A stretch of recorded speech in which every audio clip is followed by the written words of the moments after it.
Hey everyone, welcome back. Ready to dive into something totally unexpected? We're talking Italian culture, a catchy tune, and a little bit of history.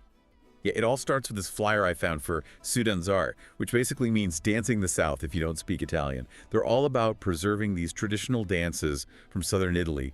And the flyer itself is just bursting with energy, lots of bright colors, smiling faces. You can practically hear the music. Oh, I know Sudanzare. They're fantastic. Really big on inclusivity, too, making sure everyone feels welcome to learn these dances. Exactly. So it seems pretty straightforward, right? Mm. Celebration of heritage and all that. Yeah. But then we got our hands on this other document and things got, well, way more interesting. It focuses on this song called Tammurriata Nera, the Black Tarantella. And let me tell you, that title is just the beginning. Ah, yes, Tammurriata Nera. You can't talk about that song without talking about the context. We're talking Naples, 1945, right after the Second World War. Think about it. The city's still recovering, trying to get back on its feet economically. There's this sense of upheaval, of social change in the air. Yeah, I can imagine. And right in the middle of all this, you have American soldiers stationed in Naples, including a significant number of African-American soldiers. And I'm guessing that didn't go over so well with everyone. Let's just say it was a huge culture shock for Italy at the time. Remember, this is 1945. Italian society was fairly homogenous back then. So the arrival of these soldiers, particularly the African-American soldiers, really challenged the status quo. Wow, yeah. You can just imagine the whispers, the gossip, the whole thing. Oh, absolutely. And it's right in this climate, this really fascinating but tense period, that our songwriter, a man named Edoardo Nicolardi, stumbles upon a scene in a Naples maternity ward that will inspire him to write The Black Tarantella. Okay, now you got to tell me, what did he see? He witnessed the birth of a baby with dark skin. And this is a baby born to an Italian woman and an American soldier. You got it. It was a situation that was becoming increasingly common. And let me tell you, in 1945 Naples, it was like a bombshell. These children, they're called the children of the war, and they really threw a wrench into the social order, I bet. Some people were, gossiping, full of prejudice, but others, they showed compassion. Nicolardi, he saw all of it, the good, the bad, the complicated reality of it, and he poured it all into his music. Wow. A song inspired by a baby born in the aftermath of World War II. That's a lot to unpack. But before we get into the nitty-gritty of the lyrics, I gotta ask, what exactly is a black tarantella? What does that even sound like? Well, you see, to understand the song, you gotta understand the dance, right? So Tammurriata, that refers to this lively folk dance from Naples. It's all about courtship, couples swirling around, stomping their feet. Oh, I can picture it. Fast-paced, tambourines, the whole shebang. Exactly. It's full of life, full of passion, steeped in tradition. And then you hit it with the nera, which means black. So it's like he's taking this image of tradition, of celebration even, and injecting it with something. Well, it's something a little unsettling. Right. It's jarring, isn't it? He's not shying away from the reality of the situation, not one bit. It's social commentary, pure and simple. He's holding up a mirror to society. And the lyrics, oh man, there's something else. Nicolardi, he was a master of satire, of weaving in these little digs, He's got lines about the baby with skin black as coal, gossiping neighbors, you name it. He really captured the whole spectrum of reactions to these children, didn't he? Yeah. From prejudice to, well, maybe even a bit of begrudging admiration for the American soldier who, Yeah, he definitely didn't shy away from any aspect of it, that's for sure.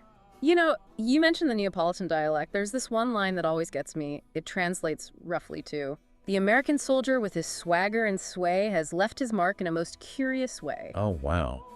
It sounds almost playful on the surface, but you can hear the underlying tension, the anxiety about changing social norms. Right, and that's what makes it so brilliant. He's not hitting you over the head with it, but the message is there, loud and clear.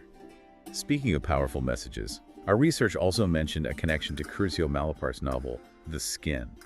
How does that fit into all of this? Oh yeah, The Skin. It's an interesting parallel. Malaparte's book, it came out in 1949, just a few years after Nicolardi wrote Tammurriata Nera. And it also tackles this whole issue of race and identity in post-war Naples. So both the song and the novel are grappling with the same social anxieties, but probably in very different ways. Absolutely. Malaparte was known for his, shall we say, more provocative style. He really pushes buttons, Yeah. It's amazing how a single event, the birth of a child, could spark such a wave of artistic expression. It's like both Nicolardi with his music and Malaparte with his words were trying to make sense of this monumental shift in their society, each in their own way. And you know what else? We can't forget about cinema. The Black Tarantella actually popped up in a film too. Vittorio De Sica's Bicycle Thieves. No way! They used the song in the film. Yeah, and it's not just some background music either. They use it during this really poignant scene. So it's like this one song, born out of this very specific moment in history, became this cultural touchstone. It wasn't just a catchy tune anymore. It represented something bigger, something that resonated with a whole generation. It's wild to think about how this one song, the Black Tarantella, went from capturing this really specific moment to becoming this huge cultural symbol, you know? It makes me think about Sudanzare, again, the group from that flyer we talked about. Oh, right, yeah. They're all about celebrating Southern Italian dance, and it obviously includes the Tammurriata. But knowing the story behind the Black Tarantella, does that change how we see the dance today? Like, can we separate them? That's the question, isn't it? You've got the Tammurriata on the one hand, all this energy, this history of courtship and celebration. But then you've got the Black Tarantella layered on top of it, this song born from social upheaval and forcing these tough conversations about race and identity. It's almost like they're inseparable. It is. It's like Sudanzare. By keeping this dance alive, by teaching people this dance, they're also carrying this whole complex history along with it. But how do we even begin to understand that? It's tricky. There are no easy answers, really. I mean, look, the Black Tarantella, it's been covered by so many artists over the years, you know? Each one puts their own little spin on it. It's become a part of Neapolitan music, even as people still debate its origins and what it all means. You know, it reminds me of James Sinise, the musician. Our research mentioned he was the son of a Neapolitan woman and an African-American soldier. Talk about a direct link to the Black Tarantella. Exactly. It's like his very existence speaks to this moment in history, you know, and his music. Man, you can't put it in a box. It's this mix of energy and influences, kind of like the Black Tarantella itself. It really is. It's like by listening to Sinise's music, maybe even by learning the Tammurriata ourselves, we're kind of tapping into this living history. You know, the children of the war, they didn't just disappear their stories. They're still shaping Italian culture today. And that's what makes this whole thing so fascinating, right? We started with a dance flyer, and look where we ended up. Talking about race, identity, cultural change, all through this one song and this one dance. It just goes to show you. History, man, it's messy, it's complicated, but it's everywhere, even in the most unexpected places. Isn't that the truth? Well, that about wraps up this deep dive, everyone. We hope you enjoyed it. And hey, next time you hear a catchy song or see a cool dance, take a second, you know? Ask yourself, what stories are hiding beneath the surface? You never know what you might discover. Until next time.